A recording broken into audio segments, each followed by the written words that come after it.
Shqipëria nuk është më shtet, është plumbishte e klanave. 35 vjet pushtet i shfrenuar që shiti kombin për një xhep të plotë. Edi Rama, Berisha, Meta, Basha dhe klani i pushtetit, tradhtia që shiti shtetin për pasuri dhe fuqi, duke e lënë popullin të mbytet në varfëri dhe dëshpërim. Në këtë moment të rëndësishëm për vendin, ku fushatat zgjedhore kanë mbyllur ciklin e tyre, është e domosdoshme të reflektojmë mbi realitetin e hidhur të politikës shqiptare dhe të kujtojmë se pse nuk duhet të vazhdojmë të votojmë për të njëjtat figura që kanë udhëhequr Shqipërinë për më shumë se 35 vjet. Duke e katandisur atë në një shtet të kapur, të korruptuar dhe të paftë të siguroj një të ardhme të mirë për qytetarët e tij.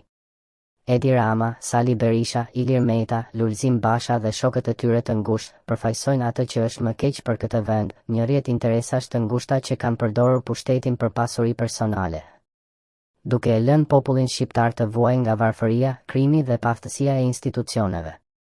1. Korrupsioni, kanceri që ka kapur çdo institucion shtetëror. Shqipëria ka qenë dhe vazhdon të mbetet një nga vendet më të korruptuara në Evropë. Korrupsioni është një virus që ka kapur çdo institucion shtetëror, nga gjykatat e deri te administrata. Edi Rama, Sali Berisha, Ilir Meta dhe Lulzim Basha kanë pasur mundësinë të ndalin këtë të keqe, por kanë zgjedhur të rrisin dhe të mbajnë sistemin e korrupsionit përmes lidhjeve të forta me kriminalët dhe oligarkët që kanë pasur interes për të pasur kontroll mbi pasuritë publike.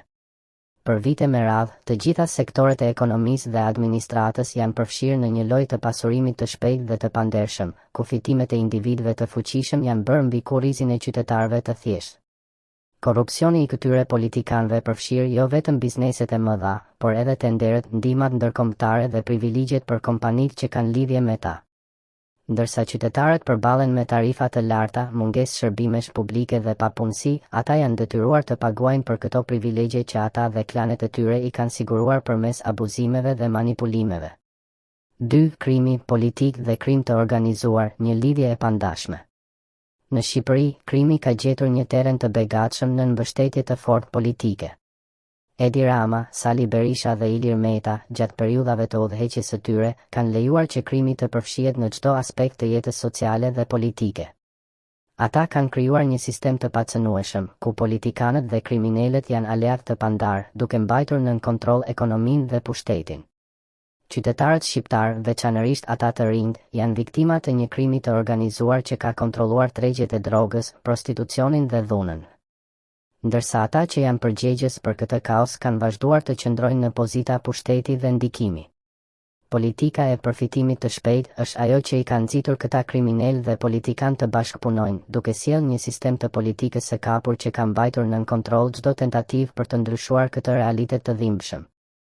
Liderët e tjerë, si Lulzim Basha, kanë zgjedhur të heshtin përpara këtij fenomeni, duke u bërë pjesë e një klime të shndërruar në favor të krimit dhe dhunës. Kjo nuk është thjesht një pasojë e neglizhencës, është një zgjedhje e qartë që ata kanë bërë për të mbajtur pushtetin në duar të ngushta, duke mbajtur nën kontroll sistemin. 3. Urrejtja për Shqipërinë, politikanët që po shkatërrojnë ëndrrën shqiptare. Një nga aspekte më të shëmtuara të udhëheqësve të tanishëm të Shqipërisë është urrejtja që ata kanë për këtë tokë të bekuar nga Perëndia dhe të mallkuar nga politikanët. Ata e kanë shndërruar Shqipërinë nga një vend me mundësi të mëdha në një terren të shkatëruar nga abuzimet dhe mashtrimet. Çdo vit, shqiptarët ikin nga vendi në kërkim të një të ardhmeje më të mirë. Ata që mbesin përballen me një sistem të rënduar dhe të pasigurt, që vetëm sa ndihmon ata që kanë pasur mundësinë të manipulojnë dhe të pasurohen në dëm të shumicës. Politika e këtyre liderëve është një politikë e mbushur me retorikë të boshatisur, premtime të thyera dhe një përpjekje të vazhdueshme për të ndarë dhe manipuluar popullin. Ata kanë përdorur frikën, përçarjen dhe konflikte të kota për të mbajtur kontrollin e pushtetit. Nuk ka rëndësi se çfarë ndodh me shumicën e popullit, pasi ata janë të fokusuar vetëm në qëndrimin në pushtet dhe në pasurimin e vetes dhe të grupeve të interesit. 4. Një rrugë pa dalje për Shqipërinë. Shqipëria është një vend i bukur, me mundësi të jashtëzakonshme, por kjo mundësi është mbajtur peng nga politikanët që kanë qenë në pushtet për 35 vjet. Edi Rama, Sali Berisha, Ilir Meta, Lulzim Basha dhe shokët e tyre kanë shkatëruar gjithçka që mund të kishte qenë mirë për këtë vend. Ata kanë krijuar një shtet të korruptuar, të kontrolluar nga interesa të ngushta dhe nga një sistem që favorizon ata që janë në pushtet dhe miqtë e tyre të afërt. Kjo ka bërë që Shqipëria të humbas shpresën dhe të ketë një të ardhme të pasigurt për qytetarët e saj. Për të ndryshuar këtë realitet, qytetarët shqiptar duhet të ndërgjegjësohen dhe të bëjnë zgjedhje të mençura në ditën e zgjedhjeve.